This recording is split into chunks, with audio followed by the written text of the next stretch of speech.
او د خالد ابن ولید رضی دا یو خبر هو په میسج باندې ملا مشهور ده وای د په وجود مبارک باندې داسې زینو چې آی باندې د کافر د توري گزار نو لګیدلې ټول وجود خار خارو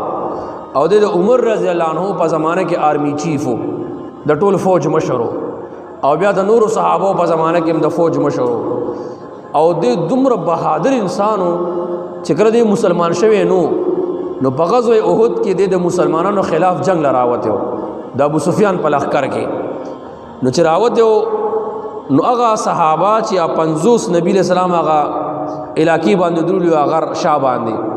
پاغه باندې حمله د کړي و خالد ابن ولید هغه وخت کې د مسلمان نو هغه وخت د مسلمانانو فتح چې په شکست کې بدل شوی و هغه د خالد ابن ولید د وجه نشوي و دا ول راسه بهادر نو بیا د دومره بهادر چې د کم جنگ کې خلکو بس دا جنگ مسلمان غټلې دي تر دې پورې چې خلکو بیا وی چې یرا اسلام ته چې قوت ملاویږي نو د خالد ابن ولید د وجه نه ملاویږي نو بیا عمر سے د آرمی چیف د احد لری کو ځکه لری کو ته پتا باندې ستا کې صعيب نشته دي خو تاسو ځکه لری کوم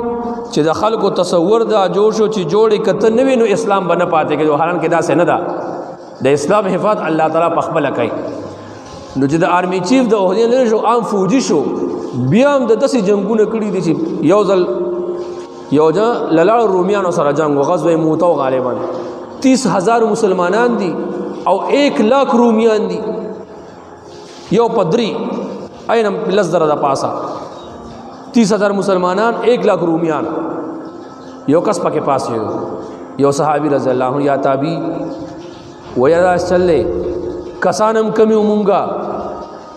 او دا غي په نسبت سره هتیار هم را سره کم دي او لہذا واپس بلل شو مدینی منوره ته او فوج براول بیا براش جنگ وکړو بل کس بګي وی نو واپس خزونا خو امیر المؤمنین عمر سے تبخت لیکو چې موږ نور نفر راولې موږ 30,000 او هغه 1,00,000 دي پدې کې پاسه عبد الله ابن رواحه رضی الله عنه او یو ناشنا تقریر کوي پته اوس چل شوی دی وای مونږ خو جنگ کلم په خپل طاقت نه دی کټلې مونږ خو جنگ د الله په مدد باندې کټلې دی په بدر کې مونږ 313 هغه 1000 په احد کې مونږ 1000 هغه 3000 په خندق کې مونږ 3000 هغه 10000 نو دا مونږ لا جنگ کله په کثرت کټلې دی په ډیر وایي مونږ جنگ د خدای په طاقت باندې کټلې او دې کې خالد ابن ولید سے تور او خوځولا وای راځي چې جنگ له ورشو نو دی جنگ کې بیا درې صحابه سے پاسالانه شهیدان شوي دي او چې کله تل نو نبی اسلام یک ته شهید شي جعفر جو کو شهید شو فلانه جنډه والی کاغه شهید شو اسامه د جنډه والی کاغه شهید شو بیا تاسو هغه جنډه چې چاله ورکوي نو په خوا په جنگ کې مسلمانانو خپل جنډم پلاس کې نیولې او جنډه بدل لخر امیر نیولې و نو چې دا درې ونه کله شهیدان شو نو خلکو په اتفاق رائے سره وی چې اے خالد ابن ولید صاحب چې ترسو ته مشرشوي نه کنا نو موږ دا جنگ نشو غټلې د خدای په طاقت سره بدل جنډه پلاس کې ورکړ نبی اسلام ته وਹੀ رااله چې فلانیم شهید شو ډینګلیم شهید شو بلم شهید شو اوس د الله توري جنډه پلاس کې واغښتا او داغه پلاس باندې الله تعالی مسلمان ته فتح ورکړ نو 30,000 مسلمانانو 1,00,000 رومیانو ته شکست ورکړ آیات ساته نو بهرحال خبر دی بولو چې خالد ابن ولید سے په وجود مبارک باندې یو زم دا سينو چې په باندې د کافر توري گزار نو او دا تمنا او خواهش او چې مال خدای پاک شهادت راګي خو شهادت له خدای ورنکو په خپل بستر باندې په خپل کور کې وفات شو نو یو پیغام بیا جاری کړی وای د دنیا بزدلانو ته دا پیغام ورکړي چې په میدان جهاد کې مرګ نشتا مرګ چې کله الله غوړ الله مرګ راولي جهاد خو نشم کوله اراده مشته ان شاء الله الله وای ټیک دا اراده ساده اراده دی خدا او چې طاقت ملو شو بیا لاړ شه چې نزي په خپل کم اس کم د جهاد ور سره امداد خو کا کنه امداد سره مالی امداد وسره وکا او چې تا د جهاد والو سره مالی امدادو کو د مجاهدینو سره